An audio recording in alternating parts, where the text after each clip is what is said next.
living room first. Good work. Look, they gotta show off these great windows. Oh, did you see outside? Look at these great windows. Oh, they're fabulous, aren't they? Come this way. That's a nice hallway. Come in this way and check out the dining room.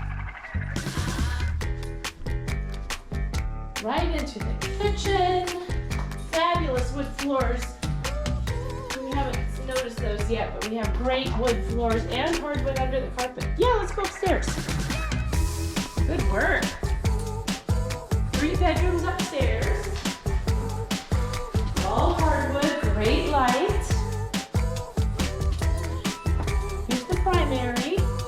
There's hardwood under this carpet. Bless you. And we have an ensuite bath. It's a half bath. Show this little half bath. Yep, that's the bed. Good light in here too. Show them this little half bath. You show them the half bath? That's all you're gonna show them. Okay. Bedroom number 3. Yeah, beautiful wood floors here. Lots of great light. This is a pretty good sized room.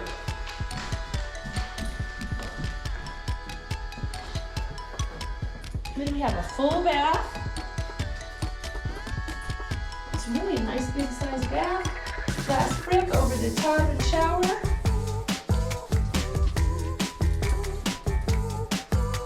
Let's go check out the rec room. This way. This way. Down here we have a really great rec room and another half bath, as well as a sub basement and garage. Nice windows to a patio. Do need to put in some steps. It smells good down here. There's a half bath down here as well. Oh, you missed it. And the garage and sub basement. Should we go check out outside?